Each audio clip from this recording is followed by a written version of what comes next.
'Cause I just wanna go to the deep end. I just चुपचाप बैठने का, ज्यादा नहीं बोलने का, और अगर पोटी आई तो मेरे को बोलने का, मैं कराएगा।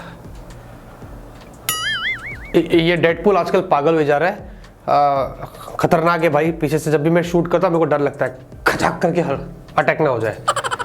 टेक्नोरेविव्यू में आपका स्वागत है, वेलकम दोस्तों। आज करेंगे realme UI 3 का हैंड्स ऑन और इसके बारे में सारी जानकारी बताएंगे कि realme UI 2 से realme UI 3 में आपको क्या खास नया मिलता है। वैसे ये टाइमलाइन देख लीजिए, अगर आपके पास इनमें से कोई realme का स्मार्टफोन है तो मंथ चेक कर लीजिए, उस दिन आपको शायद realme का UI 3 वाला अपडेट मिल जाएगा। हमने realme GT में इसको अपडेट किया है और इसमें क्या क्या चेंजेस हुए हैं उसके बारे में आपको बताएंगे। और सबसे पहली चीज आपको बता दूं कि तीन मेजर एस्पेक्ट से जहां पर realme UI 3 ने चेंजेस लेके आए हैं। एक तो आपको डिजाइन वाला मिलता है, दूसरा है पर्सनलाइजेशन और तीसरा है प्राइवेसी। हम तीनों को अलग अलग कैटेगरी में डिवाइड करके बताएंगे ताकि आपको समझने में थोड़ा इजी पड़ जाए। अब यहां पर सबसे पहले डिजाइन को उठाते और इसमें कुछ चीजें आपको बतानी है। जैसे कि अगर आइकन्स को उठा लेते तो इस बार उन्होंने आइकन्स को ना रिफ्रेश कर दिया है। यहां पर आपको 3D एलिमेंट इस बार दिखाई देगा, शैडोज को इंप्रूव किया है, कॉन्ट्रास्ट, कलर्स वगैरह इनके साथ उन्होंने छेड़छाड़ करी है। तो यहां पर realme UI 2 से realme UI 3 के बीच में आपको अगर आप गौर से देखेंगे तो ही आपको फर्क यहां पर दिखाई देगा। मैं आपको साइड बाय साइड कंपैरिजन दिखा रहा हूं। realme UI 2 का ये फोटो आइकन है, realme UI 3 का फोटो आइकन देख लो। तो अगर आप गौर से देखोगे तो आपको लगेगा कि हाँ यहां पर थोड़ा इंप्रूवमेंट हुआ है, पहले से अब देखने में थोड़ा सा बेटर यहां पर लगता है। वैसे ही सारे अलग अलग एप्स को हमने चेक किया था, हमको वही थोड़ा फर्क दिखाई दिया। साथ ही साथ दोस्तों जो सेटिंग्स है, अगर आप देखोगे इसको मैंने ओपन किया तो यहां पर भी realme UI 2 से realme UI 3 के बीच में आपको थोड़ा फर्क दिखाई देगा। इस बार थोड़ा उन्होंने कलरफुल अप्रोच लिया है। हालांकि नोटिफिकेशन पैनल में मुझे इतने कोई खास चेंजेस नहीं दिखाई दिए थे, तो हाँ ये चीजें भी यहां पर जरूर कहूंगा। और आइकन्स में एक और चीज मैं ऐड करना चाहता हूं, टाइटल की जो साइज है, आइकन को जो टाइटल होता है वो, या फिर टेक्स्ट का जो कॉन्ट्रास्ट होता है, सिंबल्स होता है, आइकन बैकग्राउंड्स वगैरह, इस बार आप उनको और भी डिटेल तरीके से कस्टमाइज कर सकते हैं। तो ये भी चीज आपको एक्स्ट्रा उन्होंने दिया है अपने आइकन्स को और भी ज्यादा इंप्रूव करने के लिए। साथ ही साथ सॉफ्टवेयर में अभी AI स्मूथ इंजन आ चुका है। बेसिकली ये क्या करेगा, तीन अलग अलग पैरामीटर्स इसमें मैं आपको बताता हूं। realme UI 2 से realme UI 3 के बीच में अब जो मेमोरी कंजम्पशन होगा उन्होंने 30% रिड्यूस कर दिया है। तो ज्यादा अब आपका मेमोरी यहां पर ये ऑक्यूपाई नहीं करेगा।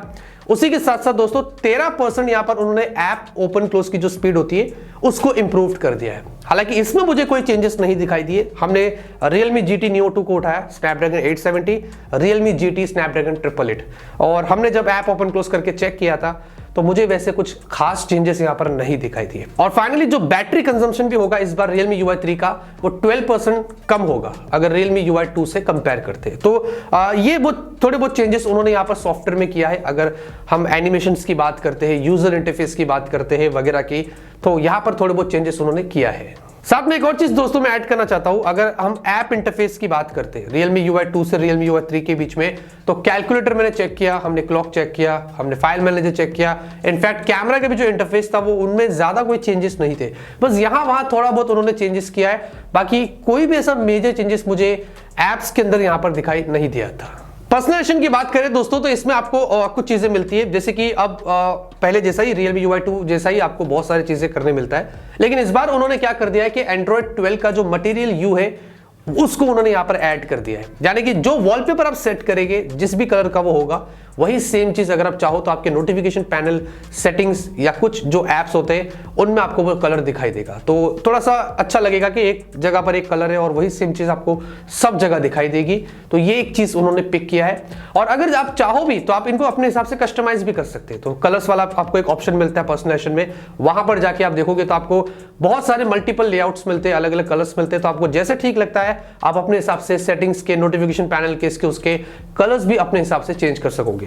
और फाइनली दोस्तों अगर इसमें ही पर्सनलाइजेशन में ऑलवेज ऑन डिस्प्ले की बात करें तो यहां पर थोड़े चेंजेस आए हैं।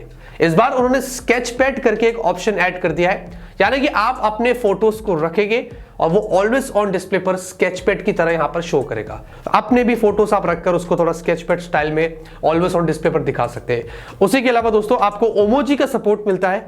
जी हाँ, और ये बेसिकली आपको आपके प्रोफाइल फोटो सेट करना है सेटिंग्स में, या फिर ऑलवेज ऑन डिस्प्ले पर भी आप इसको सेट कर सकते हैं। उसी के साथ एक और चीज, फ्लोटिंग विंडो वर्जन 2 आ चुका है इस बार, यानी कि पहले से अब ये थोड़ा और एडवांस हो चुका है। और अब आपको जब भी मल्टीटास्किंग करना है तो आप एक ऐप को एकदम फ्रीली यहां पर स्क्रीन के ऊपर मूव कर सकते हैं, रिसाइज कर सकते हैं और बहुत सारी चीजें कर सकते हैं। तो फ्लोटिंग विंडो जो है वो इस बार थोड़ा और एडवांस हो गया है, इंप्रूव्ड हो गया है, और ये एक्चुअली में पहले से मुझे बहुत ही ज्यादा अच्छा लगा था।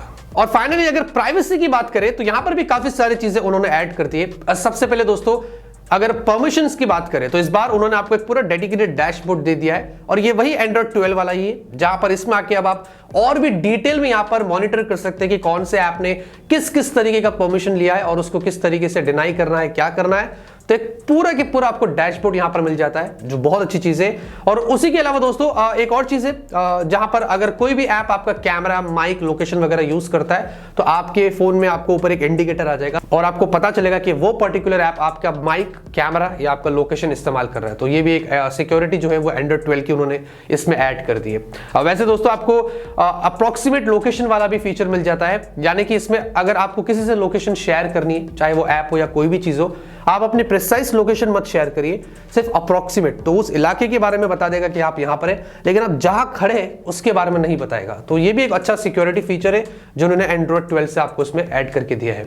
और एक और चीज, प्राइवेट पिक शेयर भी है। अगर आपको किसी से फोटोज वगैरह शेयर करनी है तो वो उसकी ज्यादा इंफॉर्मेशन नहीं देगा, उतनी ही देगा जितना उसको देना चाहिए। इससे भी आपकी सिक्योरिटी थोड़ी बढ़िया रहेगी। तो यहां पर दोस्तों देखा जाए तो चेंजेस हुए हैं। मुझे सबसे बेटर प्राइवेसी वाला फीचर लगा है, जो मुझे लगता है कि ये एक सबसे बढ़िया पार्ट है जो इंप्रूवमेंट्स लेके आया है। और साथ में आइकन्स में भी मुझे थोड़े ठीक लगे इंप्रूवमेंट्स, और उसी के साथ साथ पर्सनलाइजेशन में जो कलर्स वगैरह है और जो स्पीड है वो थोड़ी बहुत है, ज्यादा नहीं है। तो यहां वहां थोड़े बहुत चेंजेस हुए हैं। और एंड्रॉइड 12 पर बेस्ड रहेगा realme UI 3, लेकिन ये नहीं पता कि अभी बजट फोन्स में भी realme UI 3 आएगा तो वो एंड्रॉइड 12 पर होगा या 11 पर ही होगा। ये जब आएगा तब देखेंगे, क्योंकि मेरे GT में तो एंड्रॉइड 12 ही चल रहा है, तो मैंने आपको उसके बारे में बता दिया। और हाँ, कमेंट में जरूर से बताना कि आप कौन सा realme का फोन यूज कर रहे हैं और आपको अपडेट कब मिलेगा, ये मुझे जरूर से बताना।